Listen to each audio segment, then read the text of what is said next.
All right. Welcome everyone to the Prysmatic Labs, core developers meeting number 4. Today we have, we'll be discussing the latest work that's been going on, what the latest research has been around sharding, and how it can be most effective going into May and the next steps for us.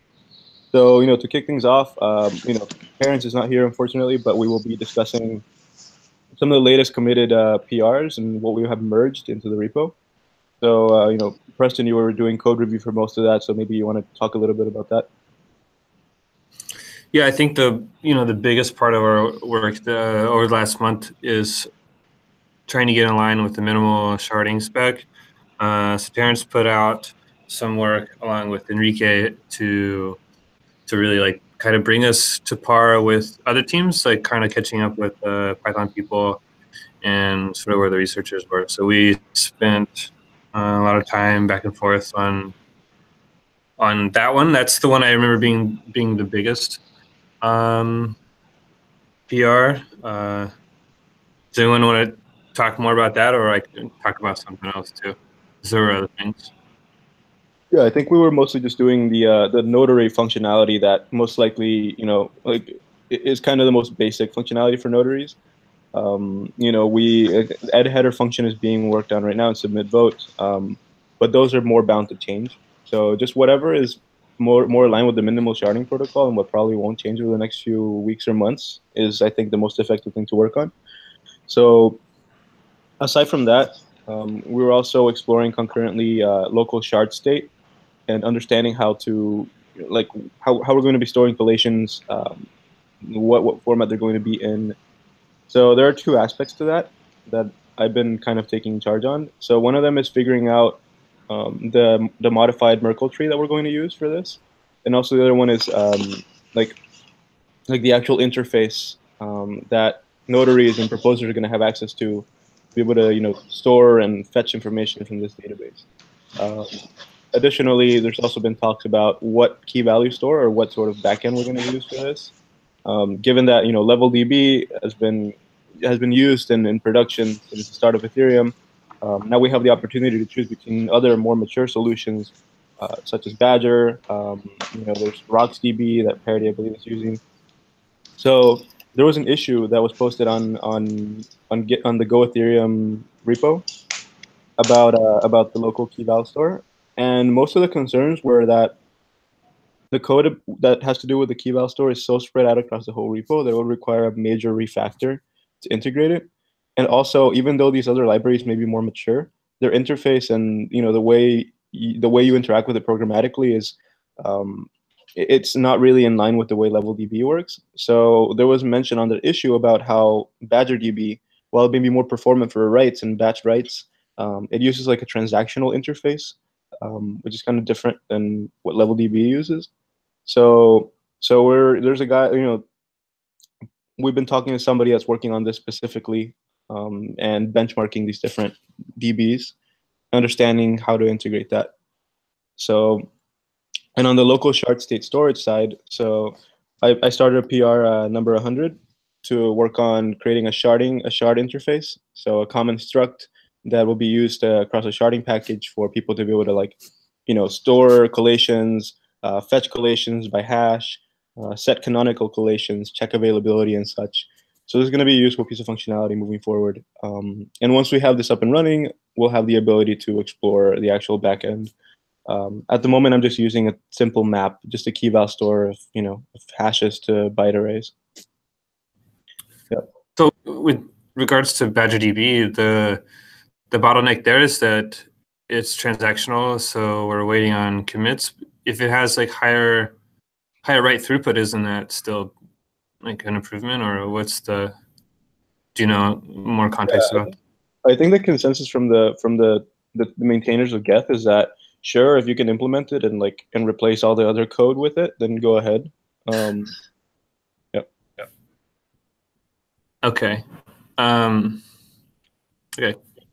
Cool. Yeah. So I guess for us it doesn't really matter because we're going to be sort of swapping it all out, and we can start over if we wanted to. If we find it's too burdensome to replace everything like they're suggesting, then we'll just do it in our own little world. Right, and I think for modifying the actual patricia tree, we also have to discuss account abstraction. So I know Sylvain was interested in exploring account abstraction, and we had the idea of instead of having a two-layer trie, we'd have a single-layer trie that was posted on ETH-Research. But Sylvain, you want to talk more about that? I can pull up the issue that where we were discussing that. I know you were exploring account abstraction information. Yeah, I was looking to the latest development of account abstraction. Sorry, and there is not that much development on that subject. There is few posts around. Some suggesting that a lot of functionality that we could have implemented in an application level. And I've been researching, for example, how to separate fees, gas cost functioning, and the actual code. So by using a function like UC recover and things like that to Can you hear Sylvain? for example, message passing, receipt consuming, and such. And I'm trying to write an article about that. By the way. Cool. So the whole receipts method, that'll be flashcards, right? That's not really for account abstraction. The receipt consumption scheme. It's more, for example, you want a physical token, something that can be used one time. I don't know, like for example, like physical Bitcoin. I don't know, or something that you do an airdrop, and the ticket is redeemable one time because there is at the end a state modifying function that registers and emits token or anything like that. So that's not really part of abstraction, but it can be used, for example, to consume data, or in a stream. You produce a stream and you produce receipt for the usage of the stream, and it can be also redeemed as token. So there is multiple ways of using that scheme. Sure. So what do you think are some initial steps to start thinking about an implementation, or where could this be integrated in the beginning? Say that once the design of a receipts method for an account abstraction system is built out, what happens next? Like what code is written first?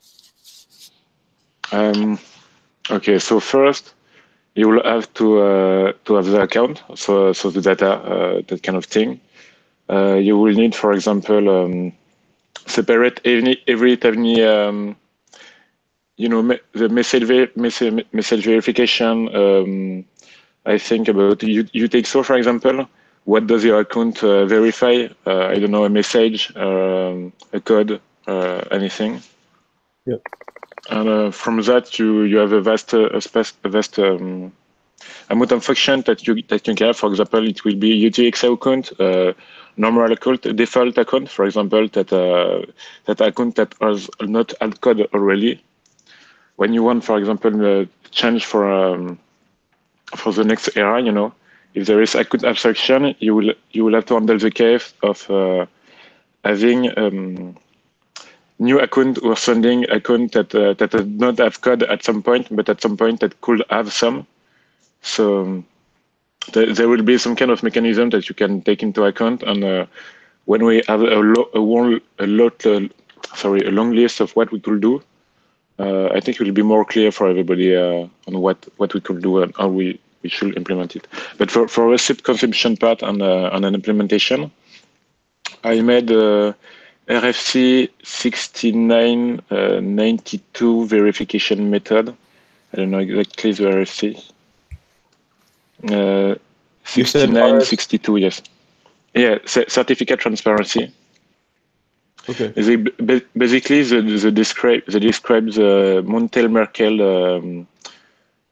range. I don't remember the name. It was Peter Todd that wrote a note about Merkel operation commitment in open timestamps, which basically was a set of functions that verify how you work along a path of a tree. And at the end, you get a hash, and if that hash has been ensured on the blockchain, so the validity of the receipt is proven.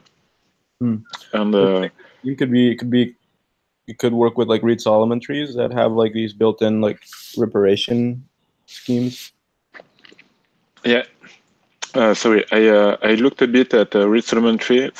Honestly, it sounds to me complex. I didn't get too much dive into it. I saw scalar array and two-dimension array, and it scared me a little. You know, I was more expecting something more flat. You know, for me, something that flat is usually something that have a small footprint. You know, you can compress just thing to hash, and it's up to the local implementation to store it in a special tree, for example, instead of having that tied to the protocol. So. Yep. Cool.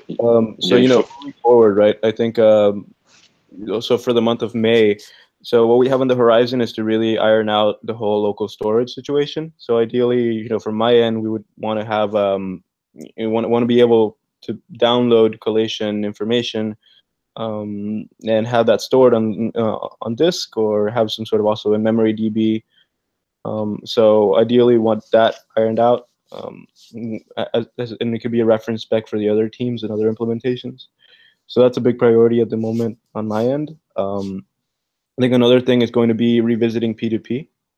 I know we were discussing that last month and kind of just playing around with libp2p a little bit, but I think it'll be great to proceed more with it and understand how we can integrate it.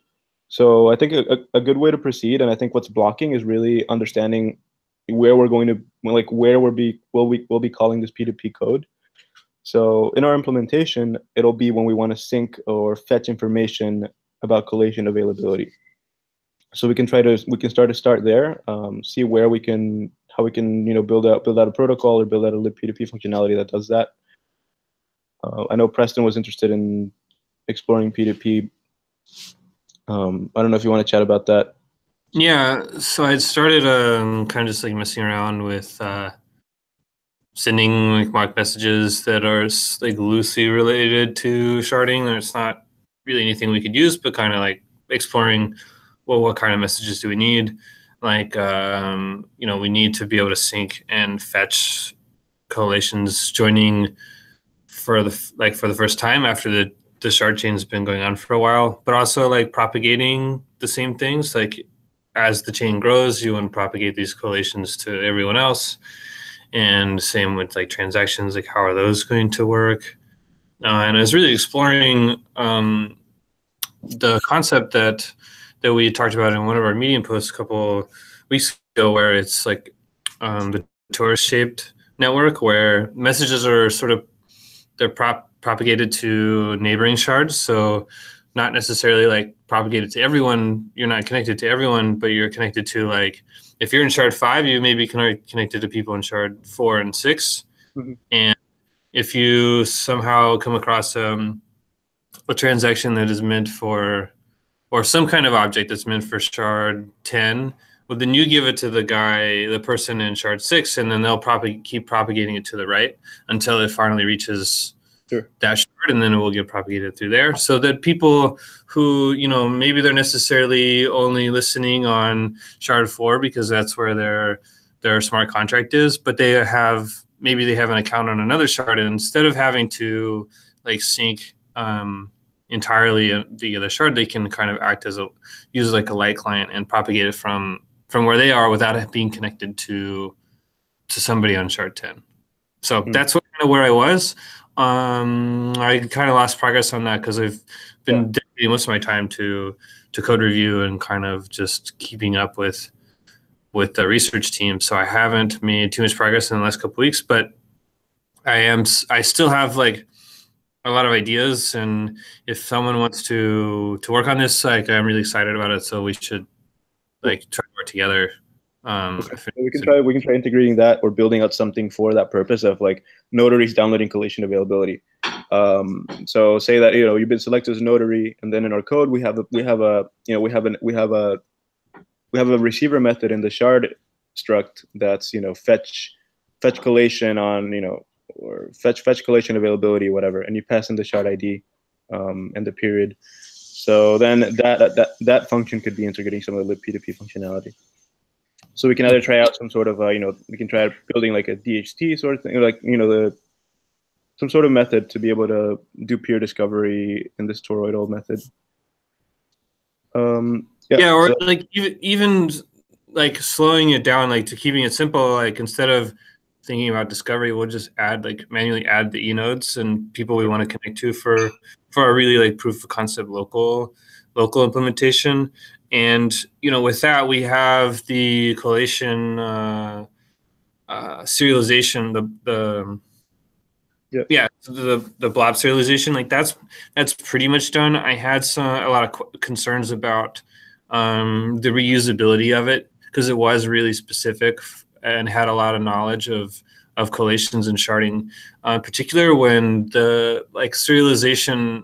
This algorithm that we've chosen is it's agnostic to whatever you're doing. It doesn't really matter. So I gave feedback to Nishant. I said, can we please split this up into its own kind of library? And I'm following like the JSON marshaller because that seems to be really easy to use and I'm kind of familiar with other Go developers. So an example I gave is that if somebody wants to then extend our client, like we're extending Go Ethereum, but they want to work on Plasma or sidechains or something, and they have their own peer-to-peer or whatever, they may want to reuse the same strategy, but with a different size. Maybe they will accept 10 megabyte messages. So it shouldn't be the responsibility of this marshaller to enforce such a restriction so specific to collation. So that was my feedback, and I feel kind of bad because he did a great job putting something together, and then I said,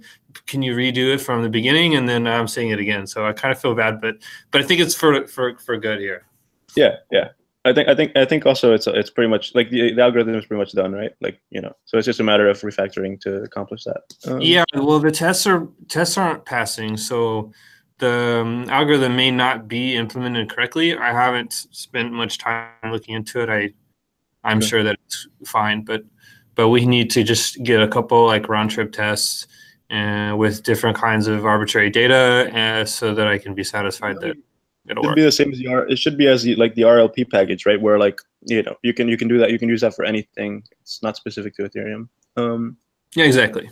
So okay, cool. So then I think so what we can talk about. Okay, so then we'll Nishant can get that merged and fixed. So yeah, so for kind of a blocker for P2P because if we want to send real messages to each other, we kind of want to use this seemingly real collation blobs to get as close as we can, but it's not like a critical blocker. We can still send string data or something simple. Sure. Yeah. So speaking about how to be most effective and moving forward with requirements for May.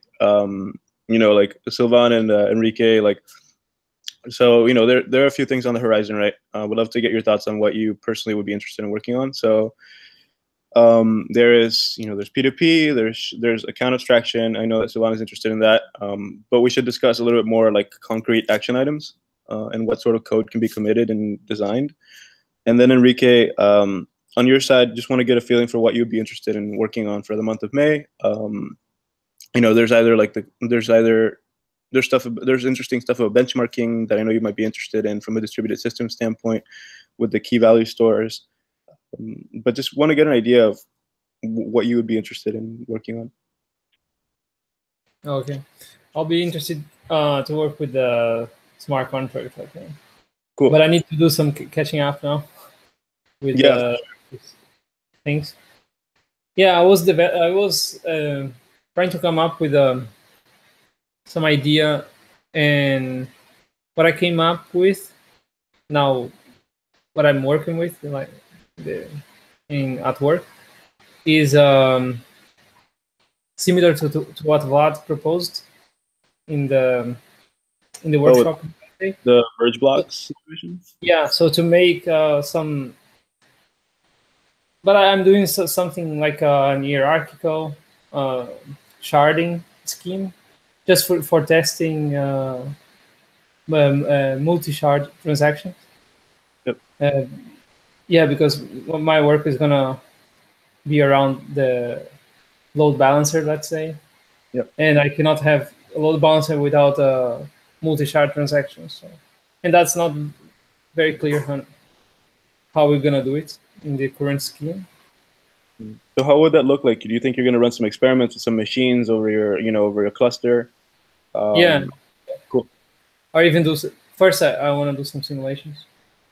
Yeah. Love to, if your code is open source or anything, for sure to maybe like add links to it or add information about it on the repo just for knowledge sharing to everyone following us.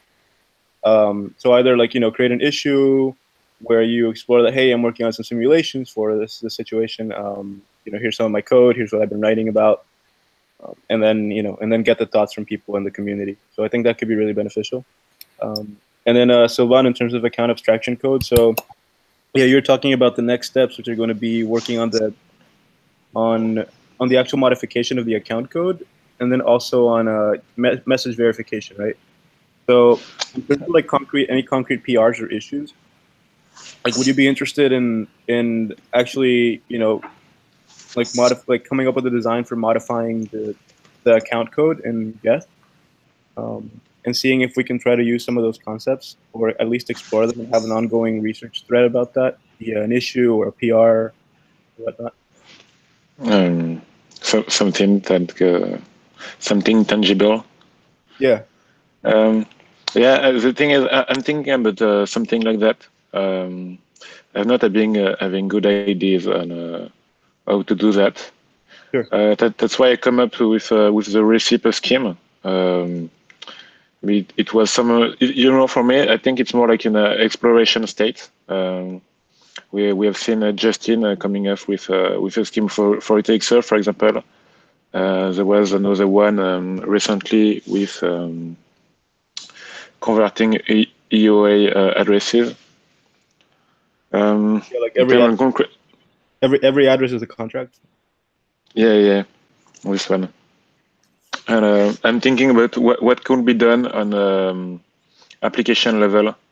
That would be like that should be like his example. That's why I'm working also on multi-signature wallet. Yeah. That will be basically one account, but with different signer, but without the transaction part of thing. It's message passing, and afterward you publish it through an oracle or something, and he pay for the gas, but anyone could be sending this transaction. It's just that someone else appeared to be paying for the gas. So that will be maybe something I could be working on. I'm really working on right now, but I have hopefully end of May. At first, I wanted to have that like the last week ago, but I'm not good at giving good dates, No worries. So end of May.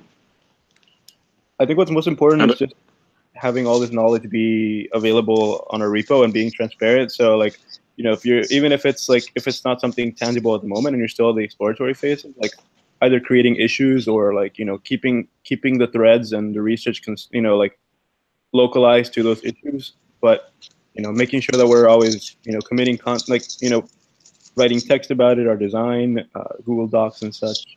Yeah, and writing an article about recipe consumption, because I think that could be useful in many cases. Perfect. Yeah, so I think we just want to help you guys be most effective in terms of sharing information and getting to where you need to be. So if we can help in any way and helping post this in our repo or work with the design with you, I'm happy to do that. We just want to get to the point where we can start building more. We can start building more tangible code. Okay. So, yeah, I think we lost Enrique. Let me check if we can. Oh, he joined again.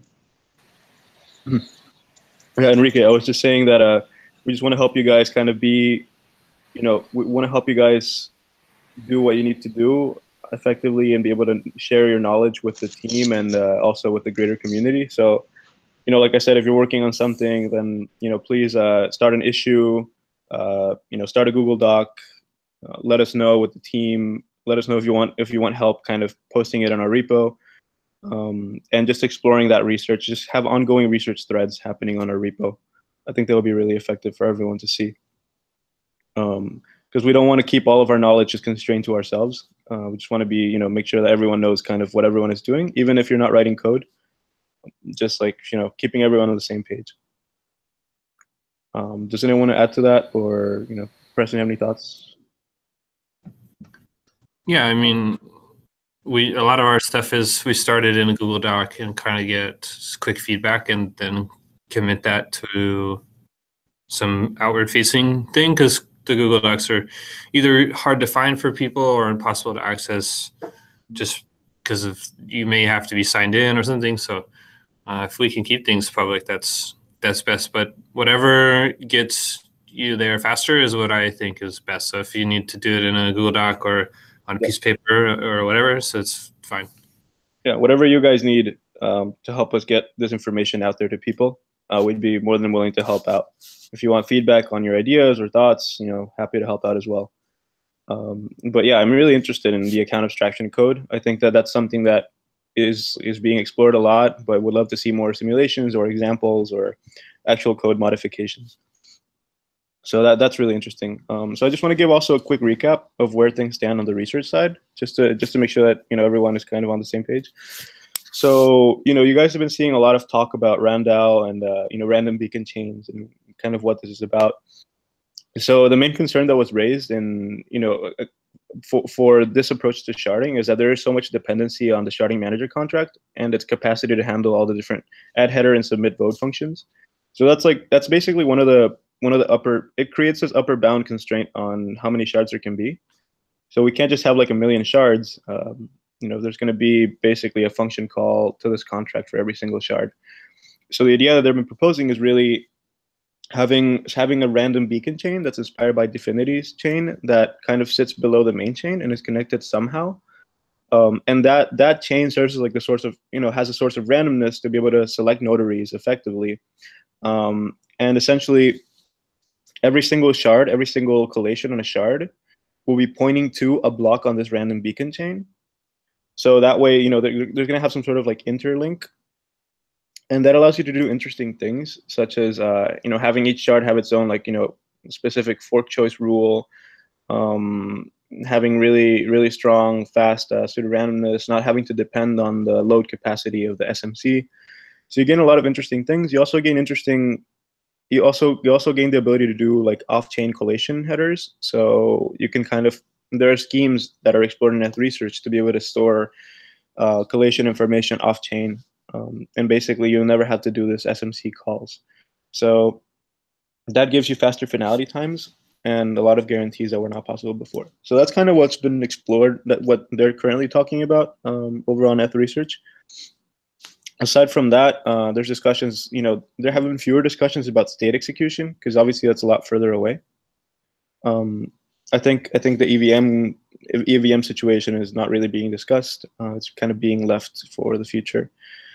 Something else that's being talked about is kind of notary burst overhead. So that's the idea that's going to be really relevant to us, that when a notary is selected, they have a deadline by which they have to finalize the votes and download all the collation availability information. So you have this constraint where, okay, how can we, like they have this bytes per second requirement at least to get things done. And the more information they have to check, the more information they're going to have to download per second. So we need to find a good compromise for notaries for them to be effective. So there was a post about this as well that I can share with you guys, but where they were talking about how you can increase collation size as a parameter and basically fix a lot of like decrease and change the other parameters so that the collation burst overhead is actually the same, but you have bigger collations. The problem with that is that we want to keep collation bodies small because that gives users a sense of subjective confirmation. So like when you send a transaction, for example, if you get 1 or 2 confirmations and such, you have some sort of subjective degree that, okay, this is probably going to get approved. Whereas if you have really, really large collations, it's harder to get that subjectivity, and that's important for users.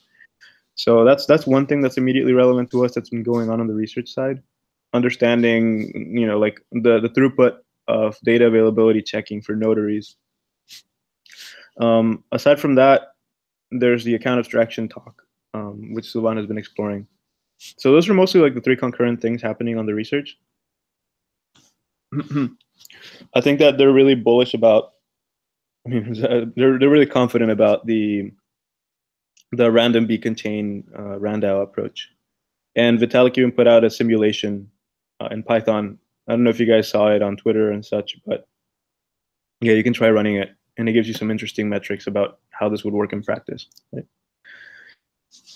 I think obviously we're still going to be using the SMC. Oh yeah, go ahead. Oh, sorry. I want to hear more context about the account abstraction thing. Why is it gonna? Why does it need to change?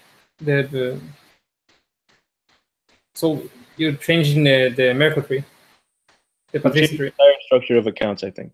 Yeah. Yeah, but why? What's the problem with the current one? Yeah. Sylvain, do you want to elaborate on that? Yeah. Okay, I'm just putting back the camera. Okay. So what I've been looking into recently about the problem of the tree that Raoul put on the issue, and what Vitalik said basically was it was a mess on the implementation side. If I can find the post, yeah, so it was a mess on the implementation. Yes. It was a mess on the implementation side, and it was simpler to have a single tree that all like every account information, which is the nonce, the key, the nonce, the value, and the code, and the storage. And you use only the address as the key, and you have like a layout with offset for each information. To have a simpler tree and hopefully a simpler implementation. Also, we have some security. I mean, we have some problems with the current model. So like, there's been discussion about using nonces and removing nonces. So there's this post that I have right now as well about kind of where they are on account abstraction. That was like a few weeks ago. And the idea is that, in the current model, like if you have an account with a nonce of 40 and somebody sends a transaction with nonce 40 with some gas price above the minimum, and then the account balance is enough to pay for the transaction fee, then there's a possibility that they're included in the chain, and the sender will have to pay the fee. So you have an interesting situation where you have some conditions with nonces being similar, and there's just a lot of it's really hard to fix these problems from an implementation standpoint. Like you have a lot of there are a lot of interesting considerations about gas and usage of like effectiveness of transaction processing that come into play here. So every time so basically you're gonna have to modify. There's so many things that need to be updated upon every state transition, right? The idea of changing the account abstraction system is to minimize these updates in the state transition function.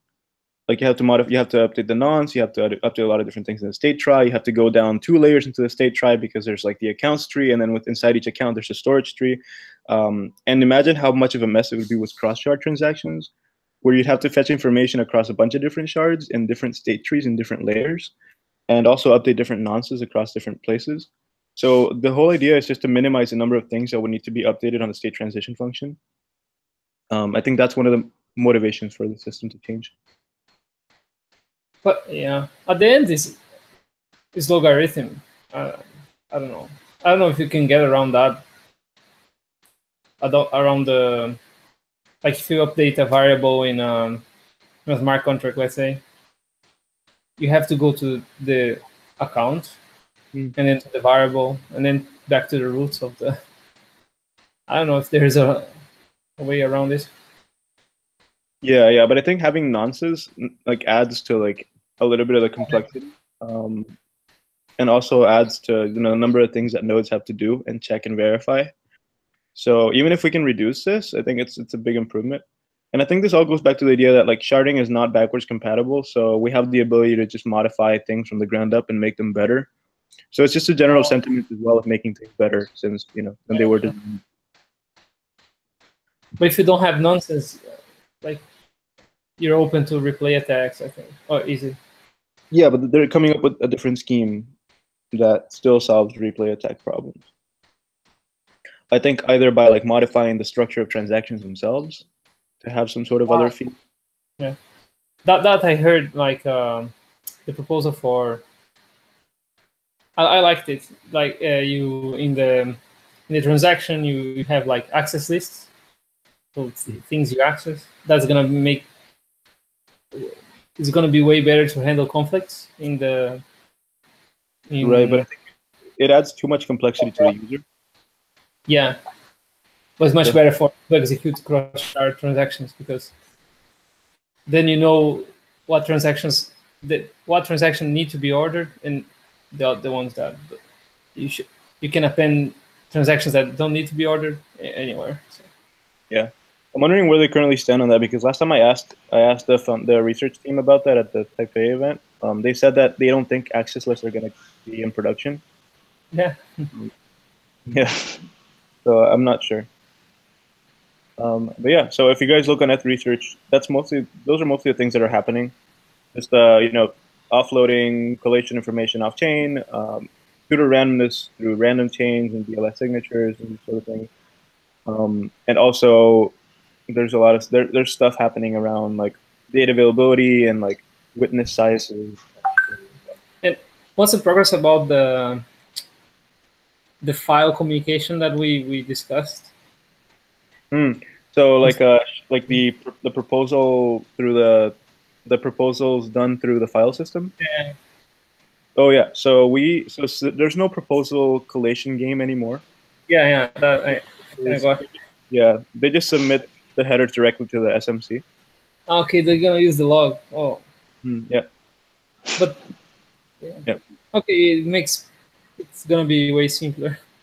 Yeah, for sure. I think the only thing that we're really gonna need at the moment for sharing information is gonna be downloading collation availability from other, as a notary. So when you're a notary, you get selected. I need the collation information for shard 5 or whatever. So you have to reach out to the P2P network, download the serialized blobs, and then kind of process that, and then set it as canonical once everyone votes on it. So that's kind of like concretely what we would need in terms of file storage information. And if we can do it through like a P2P sort of system, like Preston was talking about, that would be awesome. So at least some sort of basic proof of concept by end of May, where we have the methods to download collations, process them and set canonical, and we have some sort of P2P mechanism to pair them and interact with them. Mm-hmm. I think that would be okay. Another digression. I was discussing with a friend about the problem Geth has to download the state tree. And yeah, I haven't heard a lot of talk about that in the Geth. Oh, like sync? Huh? Like syncing? Like syncing, yeah. It takes like forever. Like 2 weeks or something. Yeah. Yeah. I just finished syncing my full Geth node with state. It took almost a week and almost 2 weeks, and it's 1.1 terabytes. 1 terabyte? On the full thing? Are you doing you executing all the transactions, I guess? Yeah, full archival sync, everything. Archival, okay. Yeah, and there was no like state pruning or garbage collection. It's the full. But even if you have to download just the state tree, it takes forever because you download node by node, and then you pay a high cost and latency. So, it would be very radical, but it would be very good if you could enforce everyone to download kind of like a snapshot of the thing, and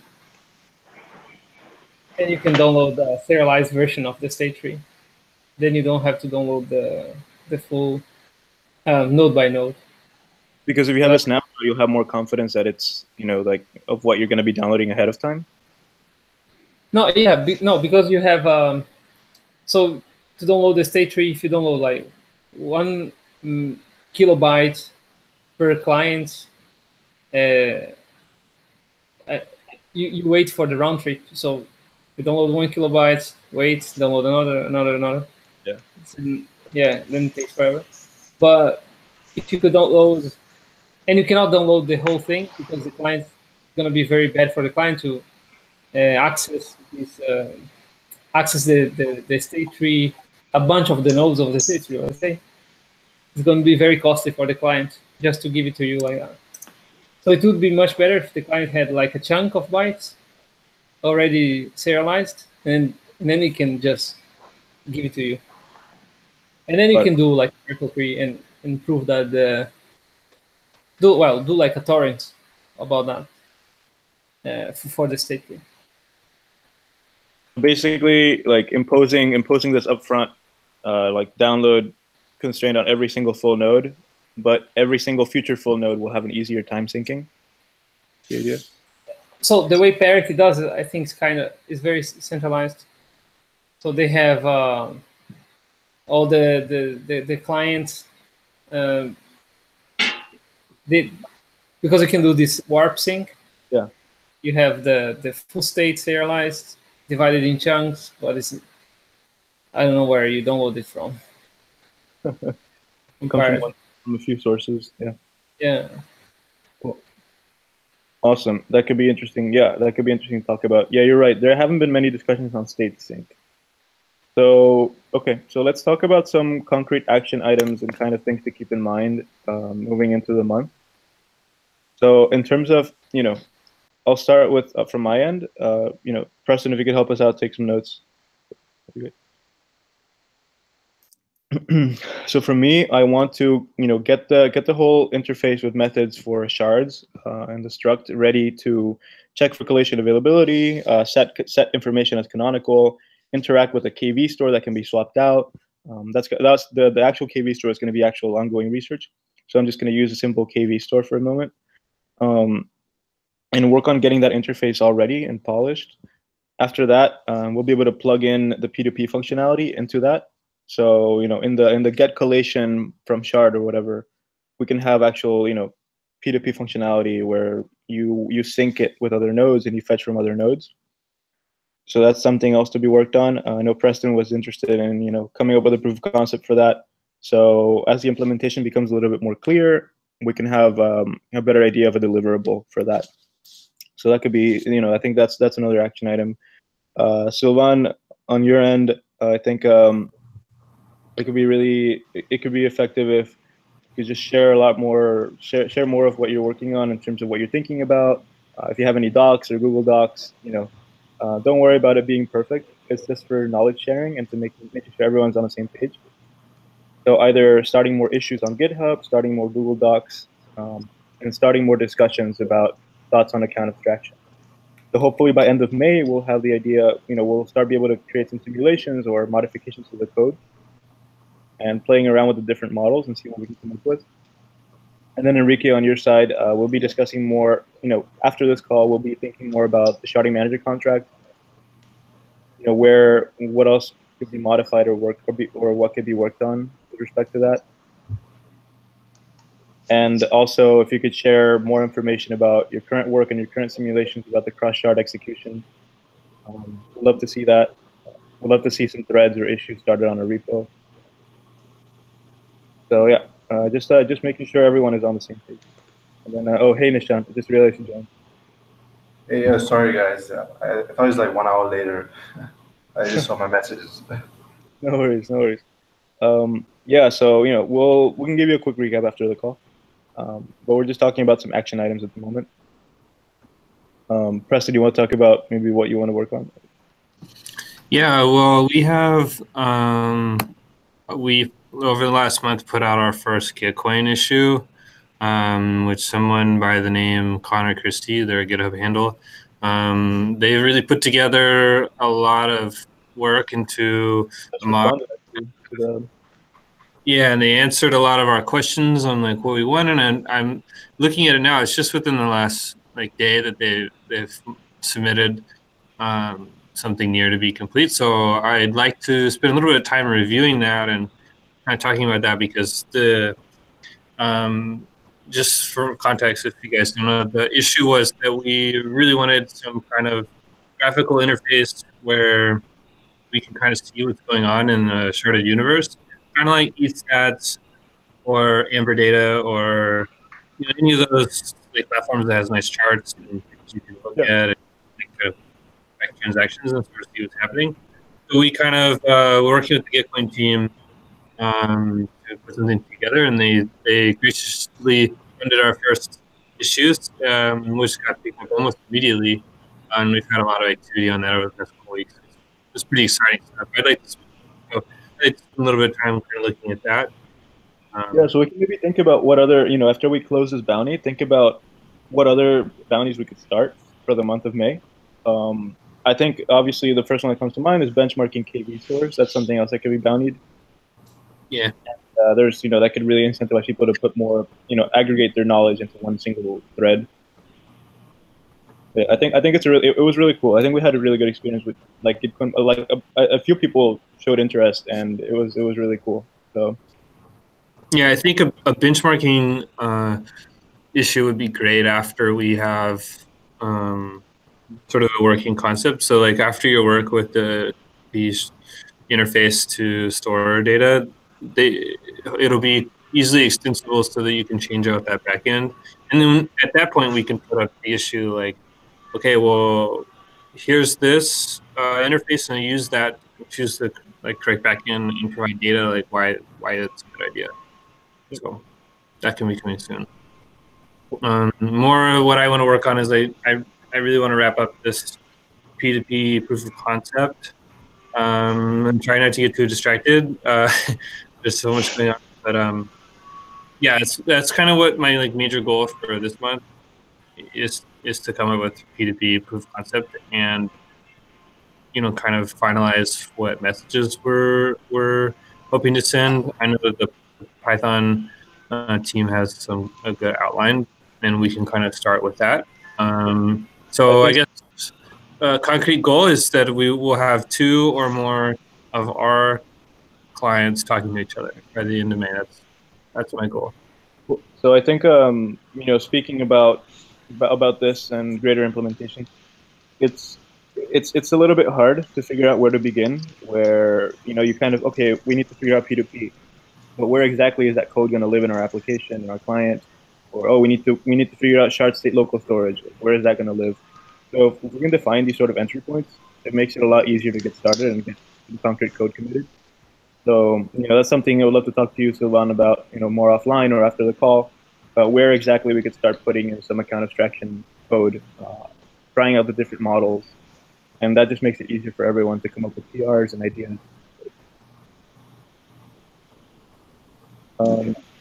Yeah. So yeah, Preston, we can chat about where the P2P message sharing will live in our client. Yeah, I'm happy to talk about it. It would be something fleshed out in a design. Yeah. I don't think we have time to get into it now, but I'd like to talk about it for sure. Cool. And then Preston, you also mentioning something quick about the blob serialization thing, and Nishant, you guys can talk about that a little bit more in terms of like the scope of the PR. Yeah, we talked about it a bit earlier, but I think the goal over the next week or so is to get that fixed.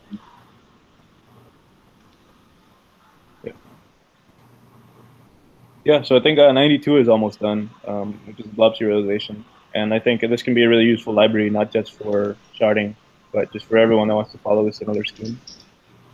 So yeah, I mean, Nishant, let us know if you need anything from us to, like help get it merged. Need any feedback, any code review? I think just like getting it committed sooner. Be good. Yeah, so I'll just like to take the comments from Preston in mind, then just make the changes. So I think the next few days it should be ready for review. Cool. Awesome, guys. Yeah. So, are there any other questions? I know Nishant, you were here for most of the call, but we can give you a quick recap after. Any questions? Anything else you guys want to talk about? Okay. Perfect. All right, thank you guys so much. We'll do a quick follow up after this, and I share with you guys the meeting minutes over Gitter. So yeah, it's a public Google Doc. So we'll be recapping there after the call as well. So all right, thank you everyone. Guys, take care and let us know if you need anything, have any questions. All right, bye guys. Bye. Bye bye. See you guys.